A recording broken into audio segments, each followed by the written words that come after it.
People who do heroic things typically don't like to talk about it, and that was certainly the case with the man I recently met in the far West End.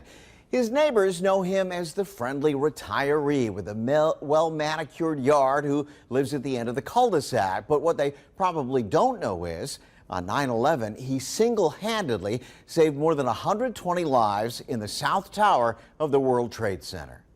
Bees are like we have aggressive bees this year. Retirement life suits Christopher Quimby.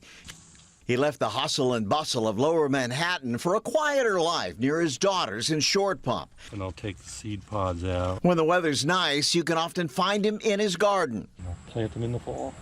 A stickler for detail, this top executive planned well and now enjoys the fruits of his labor. But 20 years ago tonight, nothing could have prepared him for what was to come the next day. We have a breaking news story to tell you about. Apparently, a plane has just crashed into the World Trade Center. At exactly 8:46 on the morning of September 11th, Chris was at his desk in the office he managed on the 86th floor in the South Tower of the World Trade Center. The next 17 minutes will be indelibly etched in his mind until the day he dies. I was talking to a gentleman in IT about some mundane thing, and then all of a sudden there was a jolt. And I won't repeat what I said, but it was holy. And then I saw flames go across my window. I saw paper go across my window. American Airlines Flight 11 had just struck the North Tower. Chris suspected a plane accident, but maybe a small Cessna. He had no way of knowing New York was under attack. And while Chris says he didn't have a sense of imminent danger, he was responsible for his 120 employees, and instinct just kicked in. I pulled the trigger and I said, okay, we have to leave. We had to get out of there. I don't know why. I can't give you a really good reason. Quimby's quick thinking saved his life and the lives of everyone in his office. Workers in the government office next to his on the 86th floor opted to stay put. Sadly, they would not survive. The 90-second express elevator ride to the lobby had Chris feeling relieved. He fully expected to be back in the office by lunchtime.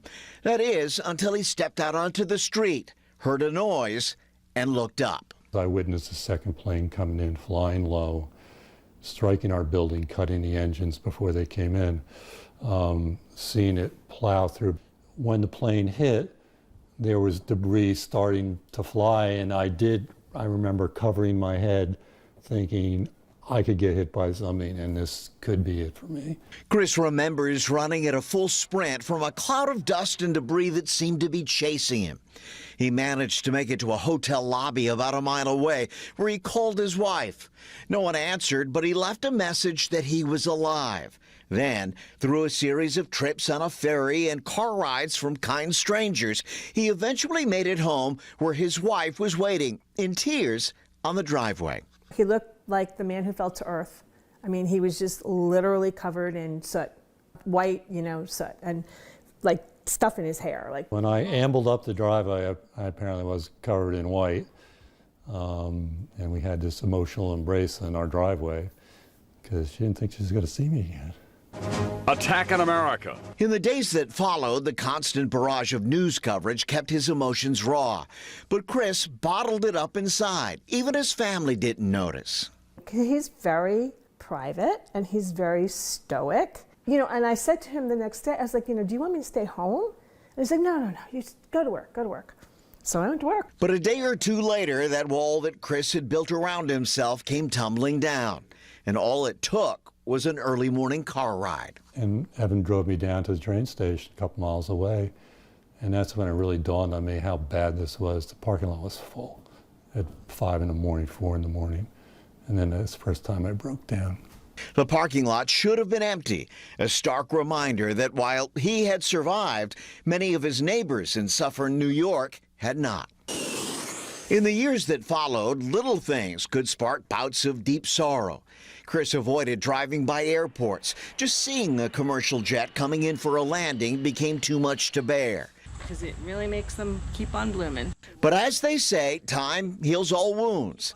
And in 2011, on an Alaskan cruise, the couple's first big trip together since the tragedy, Chris had an epiphany.